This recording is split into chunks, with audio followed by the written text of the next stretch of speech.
Good morning, everyone. Welcome to the Modern Market, where every day we discuss all the things to do with the markets. That is the crypto market, the gold market, the metals market, the stock market, and whichever other market we are attempting to make a hell of a lot of money on.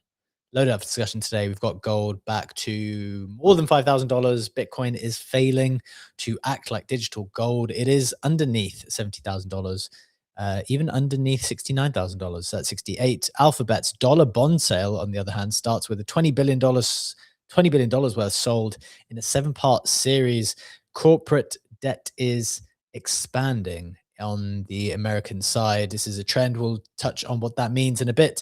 And more on the crypto side, Backpack Exchange announces ambitions to raise at $1 billion valuation. So we'll talk about all those things and give our views on the rest of the markets and the other bits of important news as usual.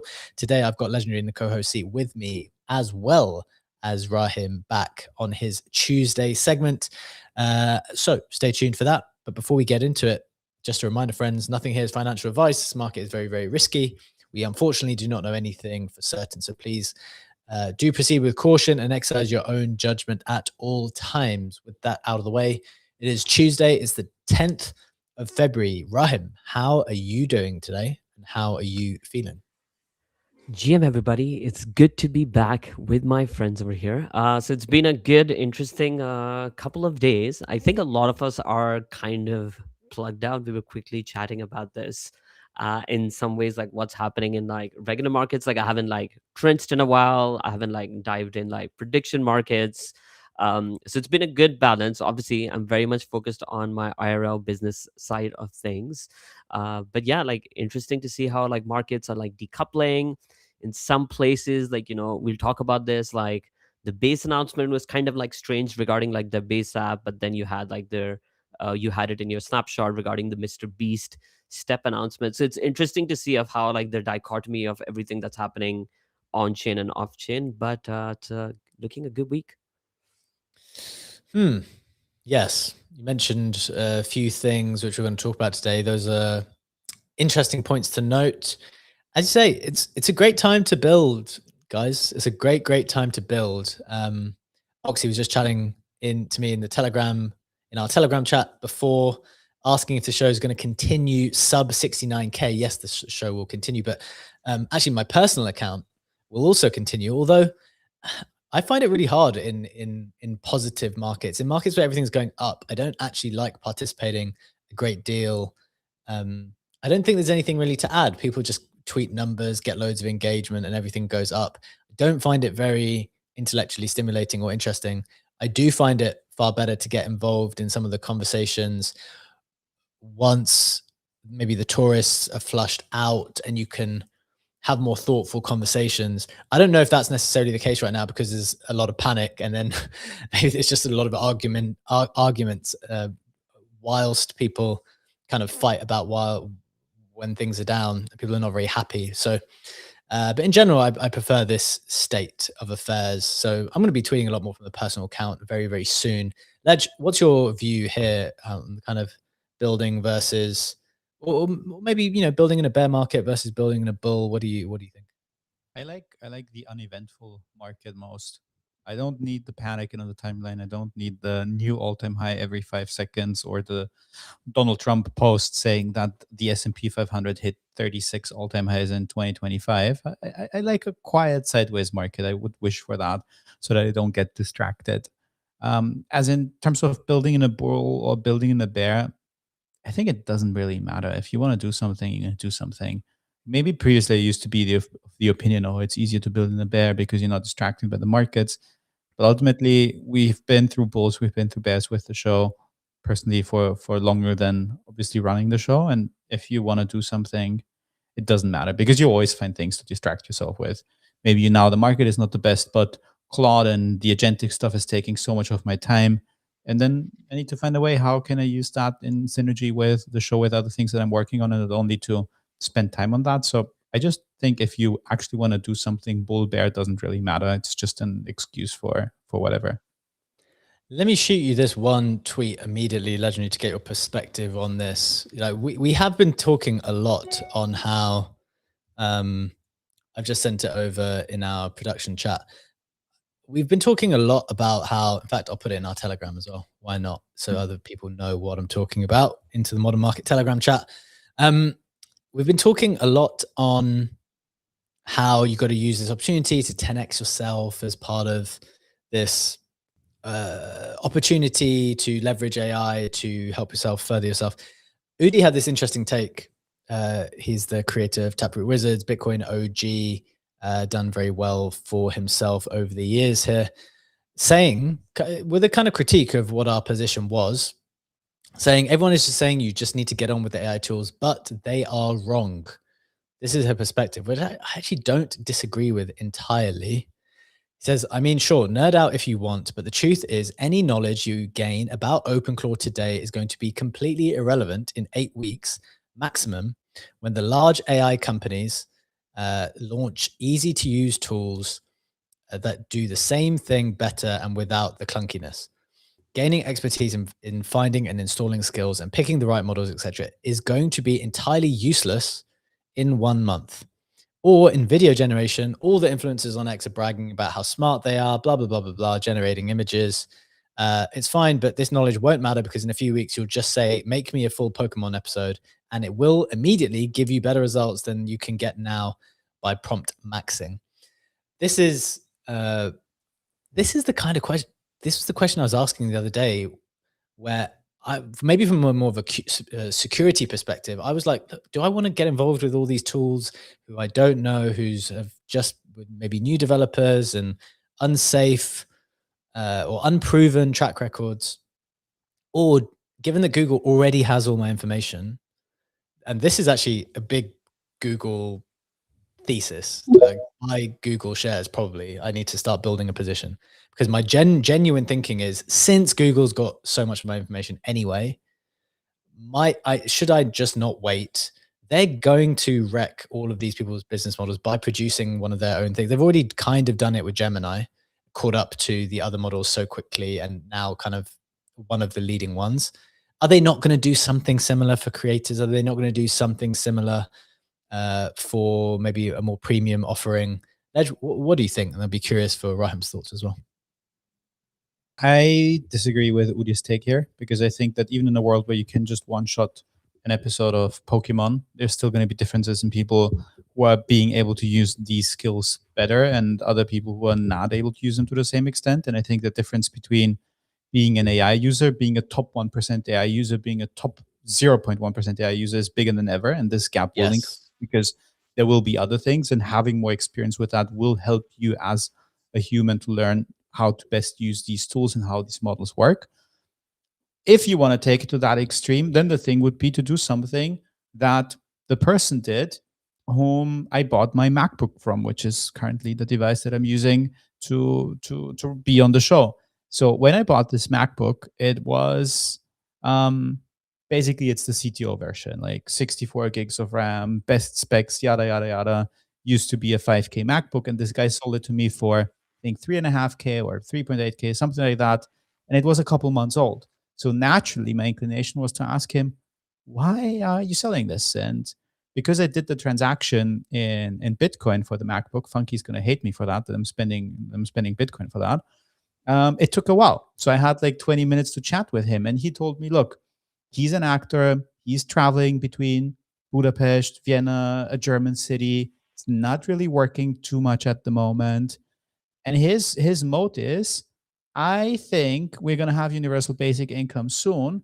And if I sell all the shit that I don't need, I'm probably going to be able to not have to work the next years and just wait it out until we have UBI. So if you want to take it to this extreme, then, respect to him that he goes all in and on the never ever have to work again bet. But I think it's the wrong bet. And I think Udi saying, yeah, just wait and use the models next month. Sure. And next month you're like, oh, why am I prompting this to create a Pokemon show? Because in 2 years there's going to be a brain device and it's going to just download the show that I want to have.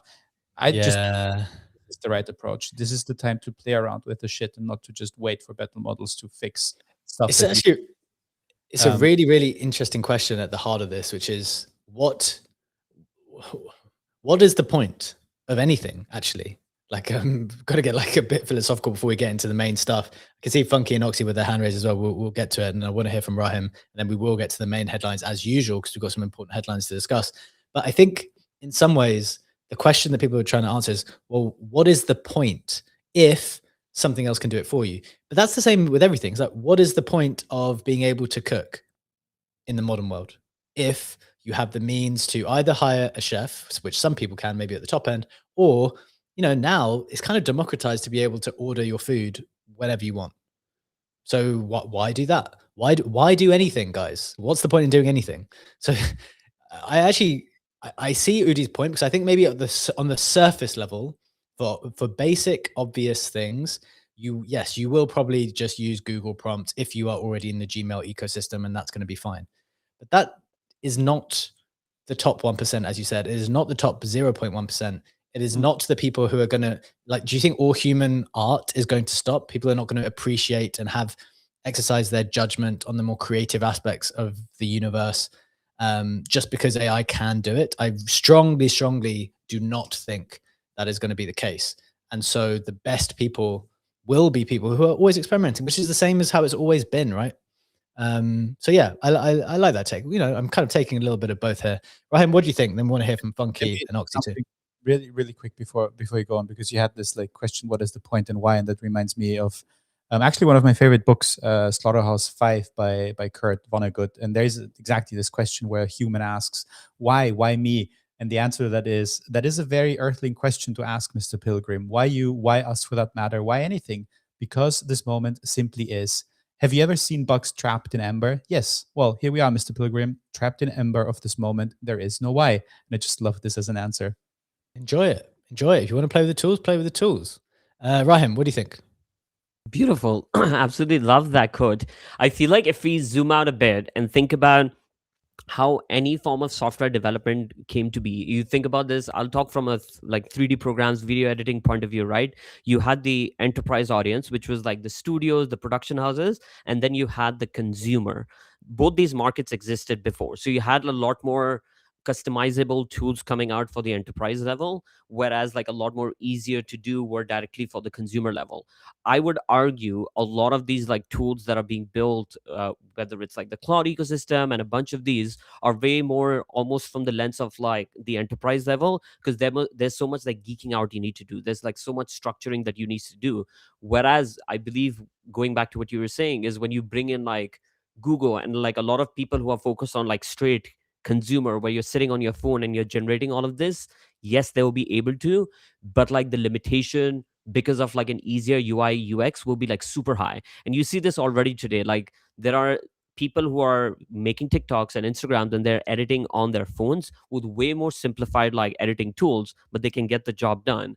But there's like a lot more intricate stuff that happens on these bigger softwares. Some of these like people don't even use on a regular basis. So I get what he's saying. In some ways I would argue, I think because my father has been in the IT industry since the late 70s, and the one thing I've seen him do my entire life is he was always like studying. The thing with like IT development was like things would always become obsolete. So I've seen him my entire life. Yeah. He's 5 years old. He still reads a book about like, the new softwares. So I think in some ways this is the same thing. It has always been like that, but I think it will be different on like the geeky level, which is like I would say the crowd that is using right now, than the one that Google or like a lot of these mainstream products come with.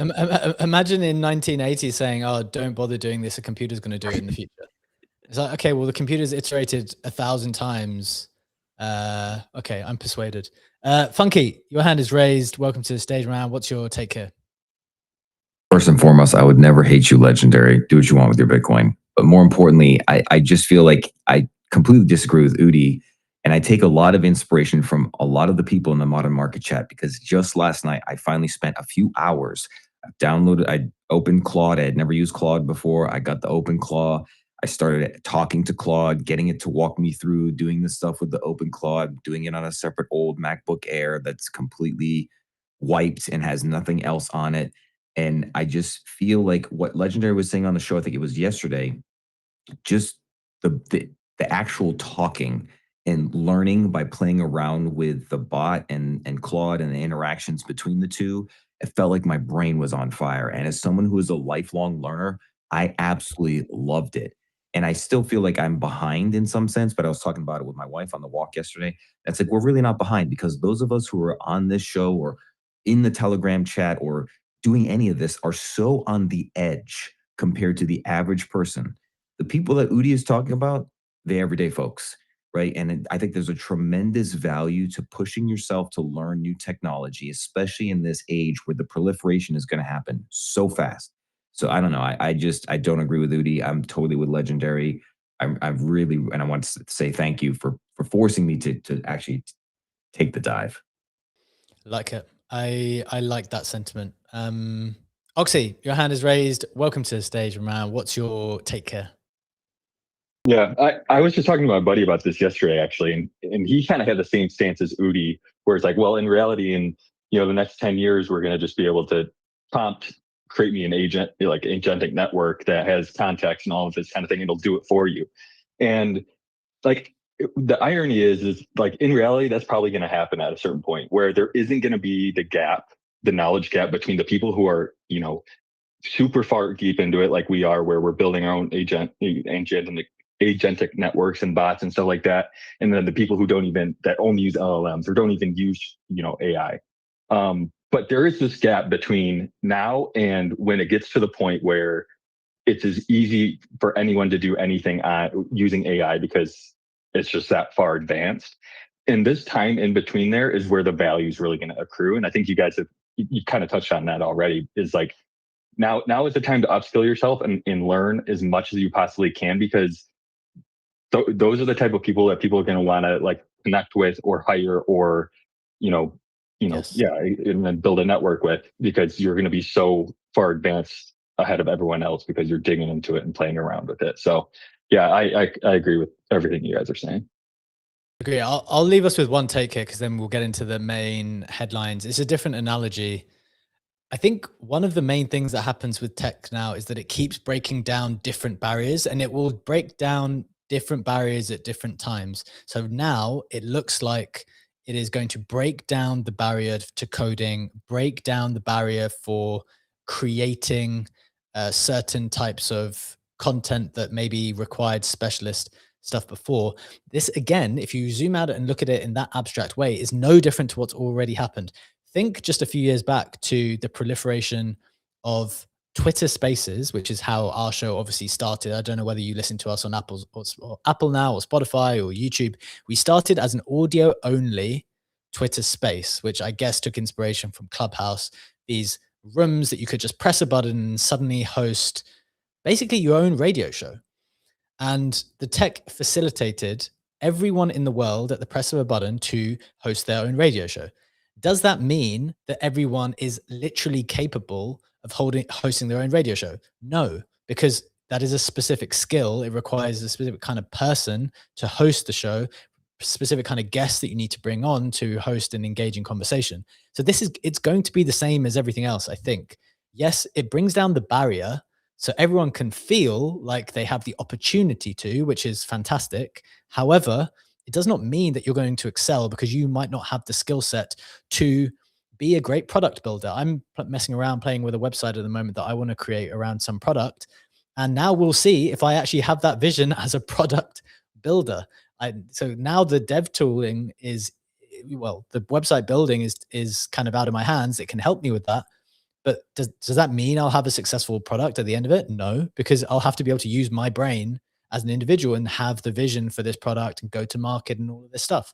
So I don't think this is much different to anything else. The barriers are coming down, and I agree with you, Oxy. Anyone who will have the opportunity to do whatever they like. However, doesn't mean you're going to be good at it. But the people who practice and work hardest will, just as always, develop their own niche and move forward. So that's my view. I hope that's interesting, helpful, inspiring, or I don't know, thoughtful in some capacity. But we need to get into the main show. It's a good way to start it off today. I think we've been touching on this AI stuff a lot, but let's get to some of the crypto stuff, as well as the broader market thoughts. So we'll start with the price action as always, starting with Bitcoin. We've got Bitcoin down 1% to 68.7K. ETH is down 1% to 2,000. Flirting with the 1,000s, I've got to say. XRP is up 1% to $1.40. Solana is up 0.5% to 83.9, whereas Hyperliquid is down 6%, just broken under $30, down 18% on the week. It had been incredibly strong before that, right? So kind of unsurprising with Bitcoin being so weak that Hype has had to not defy gravity any longer. So on the meme coin side of things, Doge is down 0.5%, Pepe's down 0.5%, Bonk is down 0.5%, Pengu's down 1%, Pippin, again, wildly volatile all the time, both to the upside and the downside, up 40% today to 350 mil market cap, 102% on the week. I do not know anything that is going on with that coin. I don't know. It's just always moving wildly. So good luck to any holders there. Fartcoin is flat at 18 cents. And Rect is down a couple of percent as well. Getting into the headlines themselves that we'll be talking about in a bit more detail. Gold's back above 5K. We've been speaking about how, I've been speaking about how I'm still bullish on gold. Bitcoin struggling though on that side, is still at 68. Alphabet's dollar bond sale starts with $20 billion sold in a 7-part series. We'll be touching on corporate debt here. And just giving you the TLDR on what is going on with Alphabet and Google. And finally, Backpack Exchange announced its ambitions to raise it at $1 billion. So we'll touch in on what's going on that raise. Some notable price action. Layer Zero, the ZRO token, is up 21% ahead of rumors it's launching its own chain. It's actually at 2 bill FTV already. And they've got a big announcement taking place in New York today. So let's see what happens there. Banker is up 17% to 104 mil. That's going pretty well. Interesting to note, Stable is up 20% to 2 bill FDV. Stable is the stablecoin chain that launched after Plasma. Plasma had all the hype initially, went obviously as high as 14 bill, now dropped to just under 1 bill. Stable came out of maybe 1 or 2 and now is still at 2. So it's one of those crazy things, right? How hype cycles work. Sometimes it can work against you if moves get too volatile. In other news, Mr. Beast announced his acquisition of bank for Gen Z called Step. Tether reportedly assists in the freezing of $544 million in Turkey's illegal betting investigation. Mega ETH mainnet went live. We spoke about that in detail yesterday. So that is now live now. You can explore there. Kinetic announces perps.fun, where anyone can launch a perps market for $0 and earn 50% of the fee it generates. I'm pretty intrigued by that. I want to double click on it. Might do that in a second. Strategy acquires another $90 million of Bitcoin at an average price of $78,000 somehow buying 10% higher than the spot price.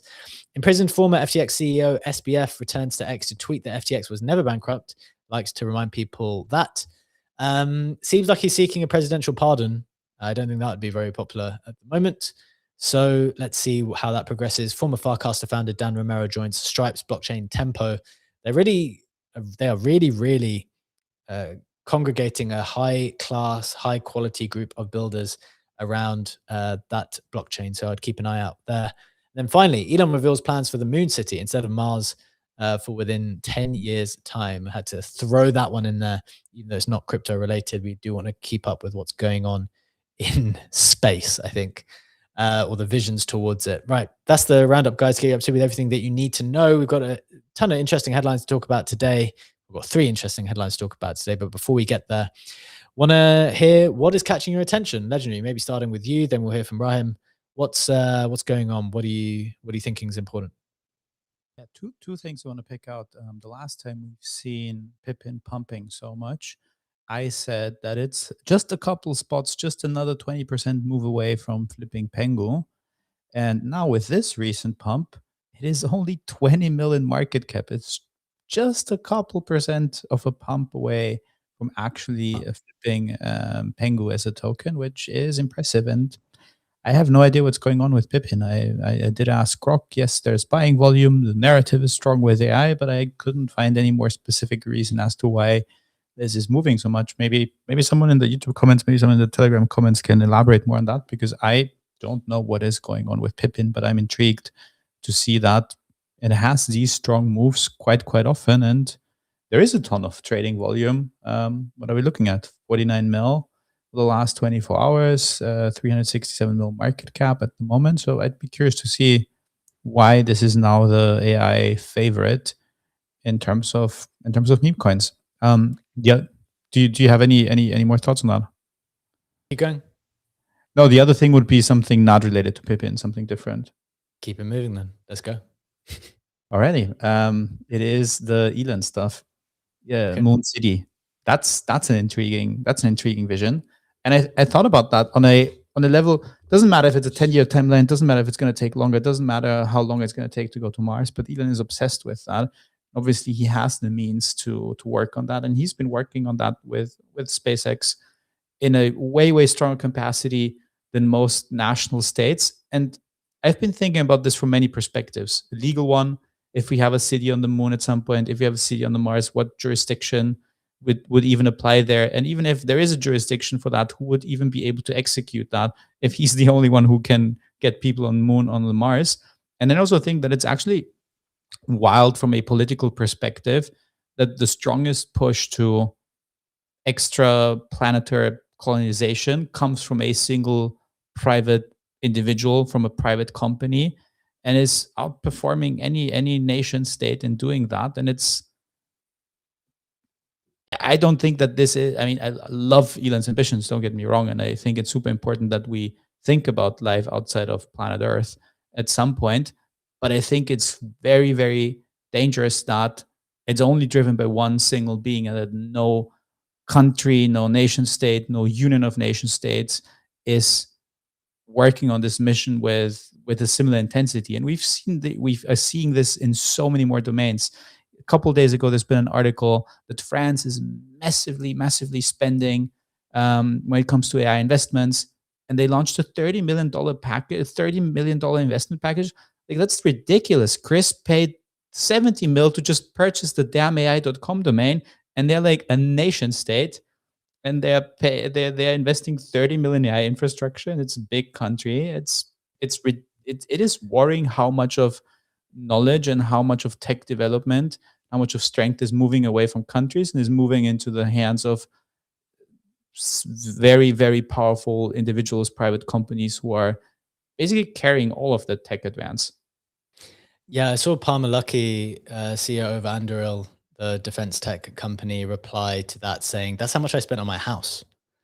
Like, what are you guys even doing? This is not a serious investment." But to your point, I do think that is an interesting issue.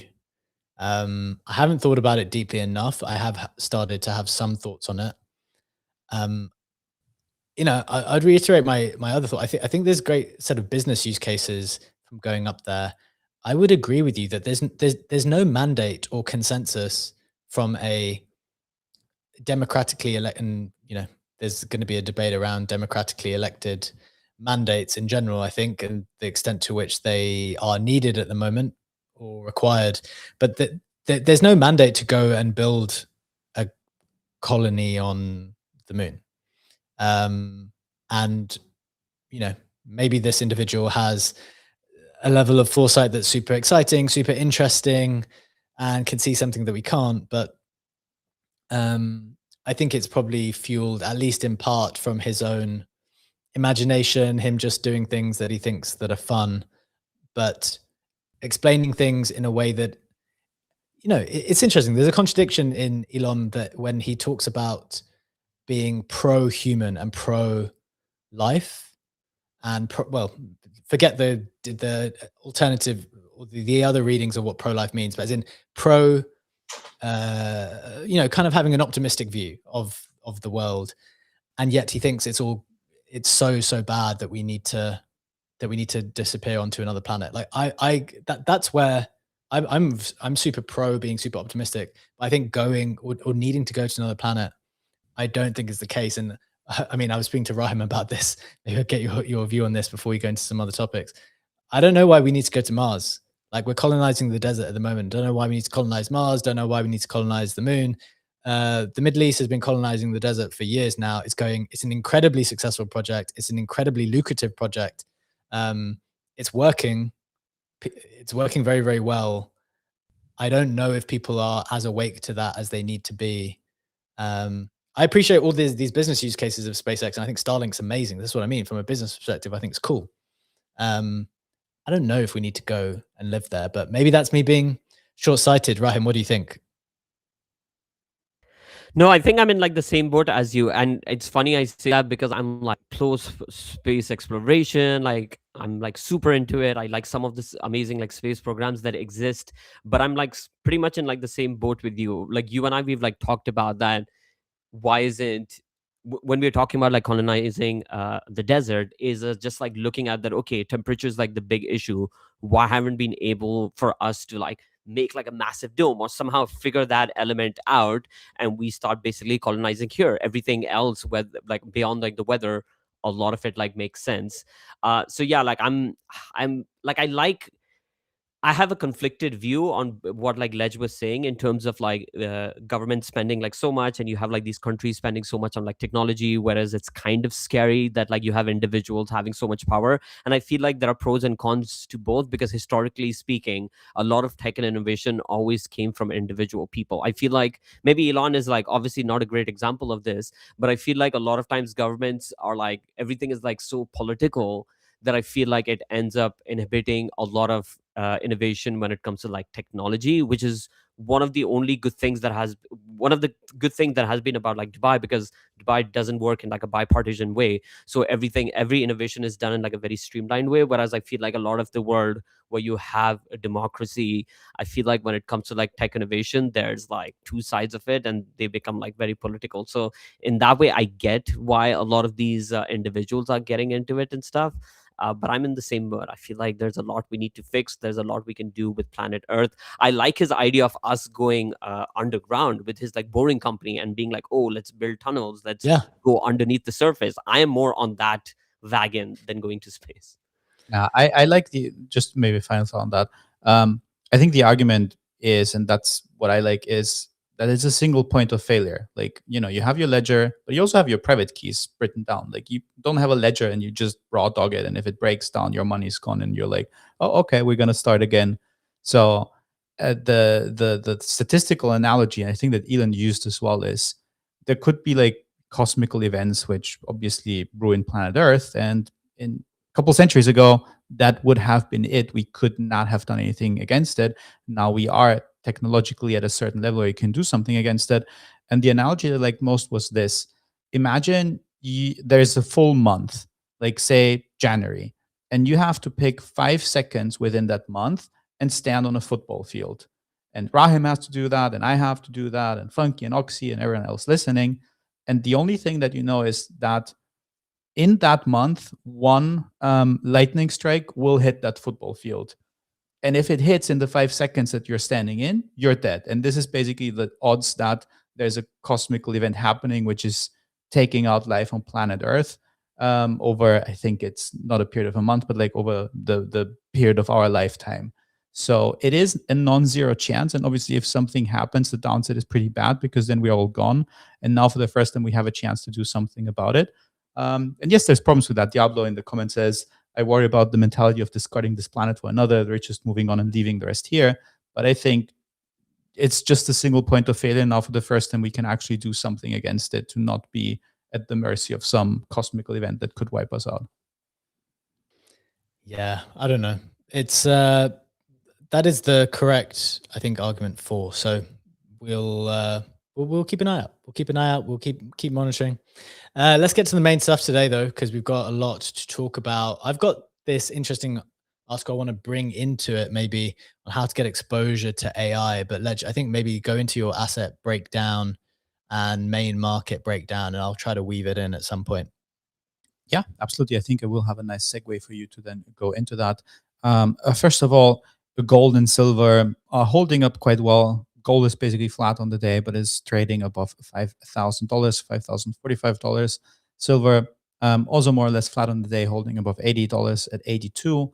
On the stock side of things, the S&P 500 is up another 50 bips, almost getting back to 7,000 points. Bitcoin ETFs, despite Bitcoin looking weak here, not being able to hold the 70K, have seen 2 days of inflows. Yesterday, 144 mil. On the 6th of Feb on Friday, 370 mil of inflows.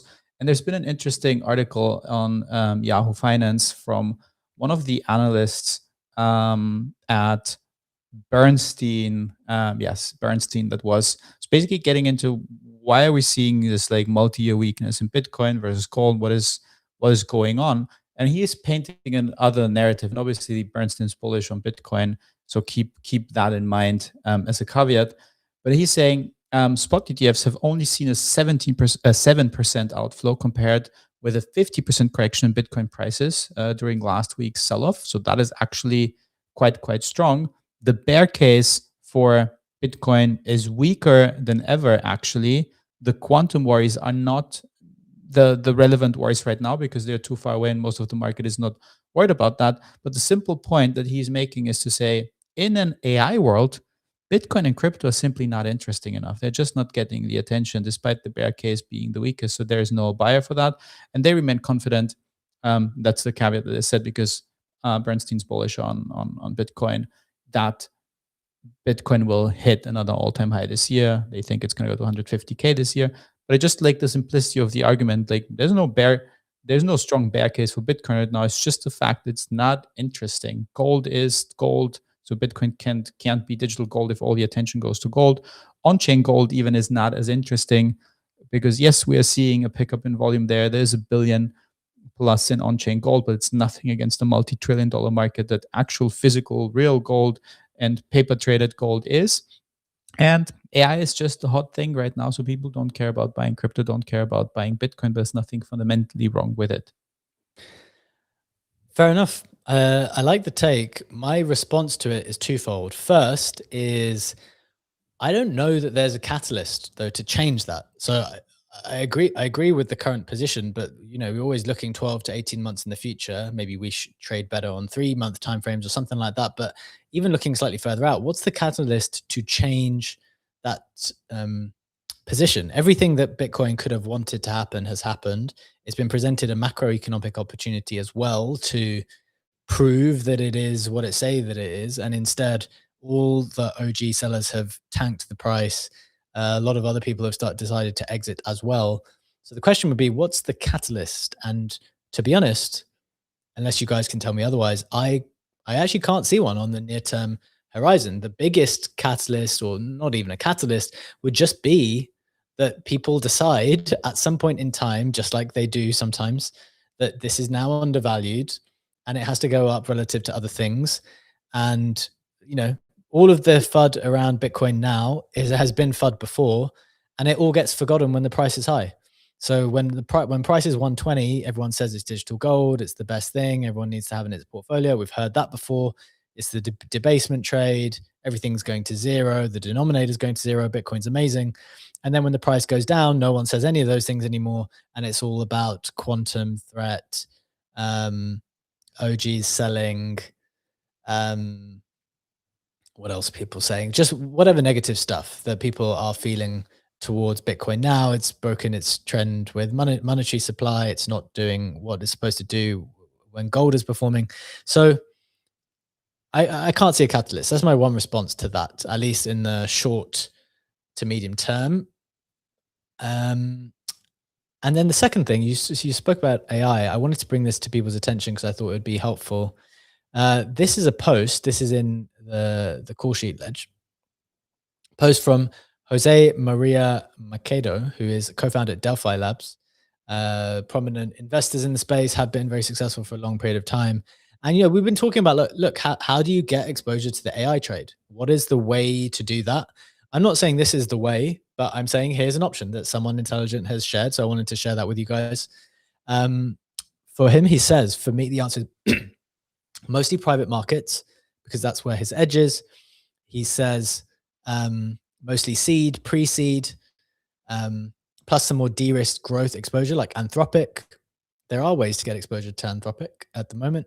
In public equities, says he doesn't have the time, although his assumption is that the AI is real, that CapEx investments will continue to yield positive ROI. And there's a lot of people saying this is a bubble, this is not going to be sustainable, et cetera, et cetera. His default assumption is that is not the case, kind of in line with the Andrew Kang article we were talking about yesterday, saying this is just an opportunity for exponential growth and exponential wealth creation. So that is the position that is being taken here. So how he decides to position then is something like this. He says, I want to be positioned in companies that enable, power, and monetize this. that enable, power, and monetize. Sorry, not enable power. Enable, power, and monetize that positive ROI that he thinks is going to come from CapEx. So he says a mix of AI adjacent power and infrastructure plays, CapEx enablers like NVIDIA and TSMC, as well as the hyperscalers themselves, both in the US, Google, and Microsoft, and with a meaningful China allocation, Baidu and Alibaba. He says, I've considered an AI commodities basket that includes copper, uranium, some miners, and other stuff that will be required for the data center build out, but I haven't had time to research and implement yet. I also have a bunch of gold, but this is sort of separate to the AI trade. So look, that's like one of the headline ideas. Is some ideas that we've been talking about already, and I just wanted to share that because I think people are trying to figure out the best mix for themselves. My view is actually in line with that. I've obviously, well, maybe not entirely in line. The China idea is a new idea. I've never got exposure to Chinese stocks. I kind of feel like I'm getting exposure to China just by having gold. I know that is not maybe a common or popular perception, but I'm increasingly buying into this idea that Bitcoin is America and China is gold. And I know that Brazil and Poland were the biggest central bank buyers of gold in the last quarter. So, that's not exactly the case, right? At least by official metrics. But I kind of feel like gold is at least leaning in that direction. And then we've been talking about defense and these commodities as well. Uranium in particular, I'm still long on ostium, and copper you can get long as well if you would like. Google, I really think this was the first time I just upgraded my phone to the latest iPhone. This was one of the first times I've really thought, should I pull the trigger on the Pixel? Obviously, Google's an incredible business anyway, but I might, next time might be the time I just switch over and house all of whatever agentic power it's going to have all in one place. And I think building a position in Google would be a nice thing to be able to do. That's my view. NVIDIA and TSMC, like that level of the stuff, I feel like I'm not as attached to. I'm not an expert in those arenas as much. So that's my view. Curious for your thoughts here. Maybe Rahim first, Ledge, and then we'll hit the next headline. Yeah, this is a very fascinating poster. Thank you for sharing that. I'm a big advocate of looking at like certain like niche countries, niche areas. It's funny because I just filmed like a video about it where a couple of months ago, me and a bunch of us, we invested in Diva, which is the Dubai Electricity and Water Authority in Dubai, because we were like, okay, if people are moving here, of course people are going to be using more of like electricity and water, right? And it seems like a logical thing, and it's up like 30% on like the year. You think about like, oh, how do everyone's moving to Dubai? Clearly people will be buying like real estate, whether it's to live here, whether it's to park money from the West. How do you long that? You look at like local stocks and stuff. I like this because it's like a broader thesis on that, but this is like a fantastic way of looking at that. Oh, there is a nuance of like certain parts of the world where they are maybe focused on using certain precious metals to make certain chips. There's certain countries that are focused on like AI, and you kind of find baskets that tick off that like geolocations. So I'm very much on board with this. Very nice article. You know what? I've been thinking about water as well. That's the one thing that no one has really spoken about. I've been thinking about water a great deal. I haven't done my research on water, but I would love to invest in water, especially if we're going to colonize the desert, right? Water needs to be, it's not flowing here. So people need to drink water. Ledge. Water, you need copper pipes for water, so you also invest into like copper. You start going a different rabbit hole there. Okay, yeah. The full colonize the desert trade. Ledge, final take here before we keep moving. Careful with the water investments. Never a good look. Think about Nestle's history on privatizing water sources and facing massive criticism for taking away water from local communities just to slap a brand on it and sell that. So all the other investments, you get away with investing in defense and drones and everything, but investing in water is very difficult from a PR plus ethical standpoint. Fair enough. Any final take here for you, Ledge, on the general AI energy positioning? Always gonna go back to the thing that Brad said on. Yeah, I always quote him when he's not on the show. By the way, you should hear this at some point. When he said, "There's this very very good sentence of he who controls the energy controls the LLM controls the AI." Very much agree with that. Yeah. Okay. I like it. Like it. Right. Got 2 more headlines to get through before we close the show today. We're going to talk Backpacks raise in a moment. Rahim's going to take us through that. But before we get there, I will talk to you about Alphabet's debt raise. So this is interesting. So yesterday, Alphabet tapped the US high-grade bond market for $20 billion in a 7-part senior unsecured note offering. The deal attracted over $100 billion in orders at its peak, making it one of the strongest demand levels ever seen for a corporate bond offering. On top of that, Alphabet is reportedly planning a debut sterling offering. And I heard this might have got cancelled. I'm not sure if they're definitely going to do this, but it could include a rare 100-year bond. This comes just a week after Oracle raised $25 billion in a bond sale that itself drew a record $129 billion in orders. So that's about $45 billion in AI-related debt issuance in the first 9 days of February alone. This is pretty big. Obviously, we've been talking about CapEx for the biggest tech firms for some time. It's forecast now to hit roughly $650 billion in 2026. When Amazon had their earnings just the other day, when Oracle did their earnings, when everyone's just had their earnings, they've all forecasted greater spending on CapEx than the market expected. That caused their stock prices to sell off. So now they're going deep into the bond market to finance what one portfolio manager called one of the biggest CapEx spends we're experiencing in our lifetimes. So they're expecting Morgan Stanley's expecting hyperscalers to borrow $400 billion this year, up from $165 billion in 2025. So doubling spending in a single year has obviously had big consequences for the market. I think the market's trying to figure it out.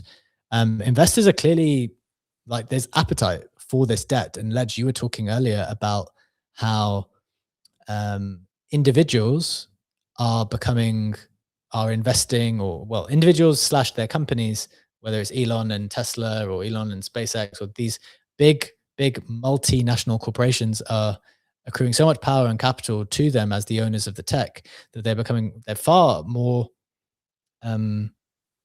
powerful and than countries themselves. And I think that's accelerating. And one way that's getting expressed is in this debt market, right? Like, whose debt would you rather hold now? People are saying to dump US treasuries, for example. Would you rather hold a Google debt or the American government debt? I think on some level, people would definitely think now, moving forward, that if all of these companies are going to be doing bond sales, then maybe you want exposure to that instead, or rather than have so much of the government stuff. So I think that's what we're seeing here, and we'll continue to see big spending in this regard. Those are my thoughts on it. Ledge, coming to you first before we hit the final headline. What's your view on these debt raises from the biggest companies in the world?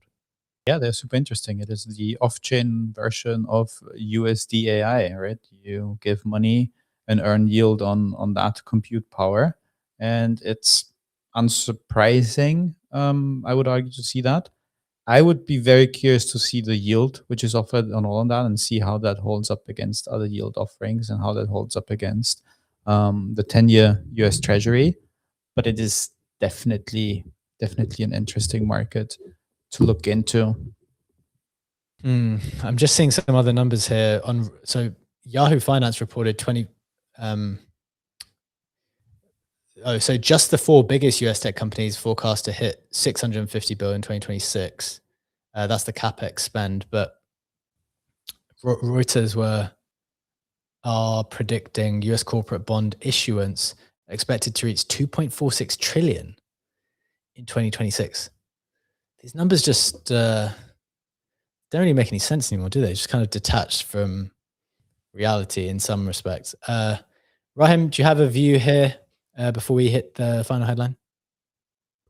No, I think you guys pretty much like covered it. I think if anything, this kind of doubles down on the take that you were talking about, where there is like such a bigger trade on like these like tech companies and AI companies rather than crypto.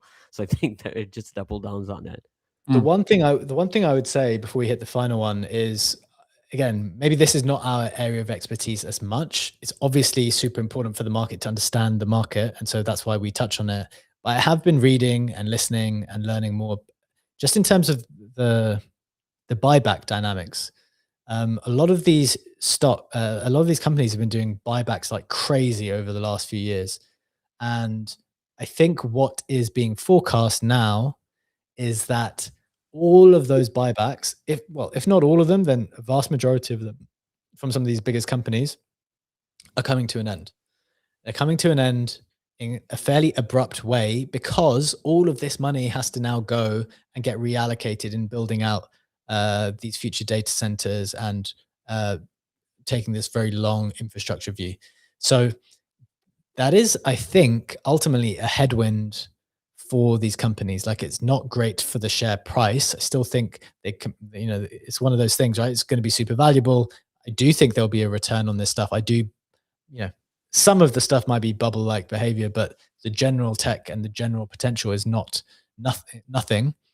But yeah, you want to be cautious that I think these buybacks are going away because the money is being reallocated elsewhere. So something to keep in mind, I think, as you're figuring out how to, if we get a 10, 15% dip on the S&P, for example, are you coming in to scoop up the tech, which is already at record highs relative to the rest of the S&P? Like, if you take the top 7 or the Mag 7, and then like that weight is the biggest that it's ever been.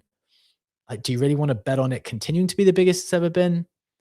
I don't know about that at the moment in this environment when they're having to spend so much. I think that's the question for me. So let's leave it there on that. Raheem, we've got a few minutes left to hit the final headline. I think this is an interesting one, bringing it back to crypto a little bit more. What do we need to know here on Buybacks raise? What are the details? So as you guys can see, Backpack announced that they're raising about like $50 million at a $1 billion evaluation on the backs of them doing a pre and post IPO tokenization model. Before we jump into that, I think it's important to go back into the history because I think it's kind of important. So both Armani Ferranti and his co-founder Ken Sun were both part of like the FTX ecosystem fallout. Armani used to work for Alameda Research, and Can was actually someone who testified against Sam Bankman-Fried. So I think it's kind of important. I think their story has a lot of legacy because they raised about $17 million in 2024 to essentially run a Backpack, which is founded by the people who also did the Mad Lads NFT collection. They ended up acquiring the FTX EU arm in Europe last year to essentially get the regulatory license in that framework. And even in Dubai, they were the first company to get the VARA licensing to essentially capitalize in this current market.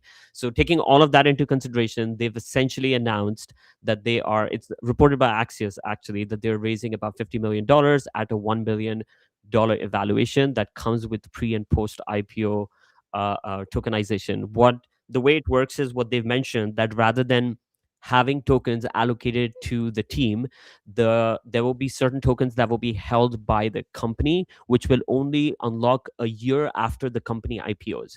So what Armani put out in his tweet yesterday, that their goal is, and he believes a lot of companies raising these insane amounts of money should be looking at, that our future goals should essentially IPO as a company, and it's only then the team should benefit out of their tokens rather than dumping on retail. So their current model is 24% goes to the Backpack users who've been collecting rewards, your typical point system. 1% goes to the Mad Lad NFT holders. They have about 37%, which speaks to the pre-IPO, which I'm assuming they're going to have like reward programs, a lot of like other seasons and things like that. There's like not a lot of information posted on that. The second would be the other 37%, which only unlocks 1 year after the company essentially IPOs. A very interesting dynamic. We've obviously had conversations in our space of how do you balance tokens and equity. Again, this is not doing it in the way a lot of people have like talked about, but it's definitely interesting to see that the company is putting their money where their mouth is, where they're like, oh, if we don't IPO, we don't get these like tokens unlocked to us, regardless how long it takes. This is very interesting. The reason why it's very interesting to me, and Led, we got to make a note here to try to get our money on the show, because this is something to discuss. I think the idea that the IPO is kind of in between the token process. So like, hey, we're going to do this many tokens first, then we need to IPO, then we'll do the rest of the tokens. Even though I guess post IPO, you've got shares as well. Do we still need the token? It's interesting. Very, very interesting. It would also be interesting to know that, like, you know, as pre-IPO token holders, do you get access to the IPO? Like, there's no mention of that, because I tried finding out this information, so they haven't spoken about that. But I think that would be an interesting mechanic if that plays into. One thing I'll say, then we'll give it to Ledge, and then we'll close out for the day. Is I've heard some founders who have tokens kind of propose this theoretical question, which is, well, do you think that the token would be higher or lower after an IPO? Like, would that be good or bad for the token? And their position, I think, is that it would be higher, because doing an IPO is signaling some form of success, that things are going well. Therefore, whenever things usually go well for people, the token goes higher, whether you have any equity stake or not as part of the token. The IPO kind of signals positivity, and therefore tokens should go higher. They obviously don't always do that. That would be the thinking. Let's do you agree with that perspective? Like, do you think IPOs are necessarily bullish for tokens with no equity rights? Not necessarily. I don't think so. I think it is an interesting mechanism to do it like that, but I don't think that this is the right approach for every big protocol exchange, etc. I'm a bit skeptical of that, to be honest. Okay. I think this is one to talk about. One, to try to understand the thinking a bit harder. I don't have a instinctive view. I only think what I just shared. But it's interesting. Obviously, people are trying to figure out how to interplay tokens either with equity and equity or equity.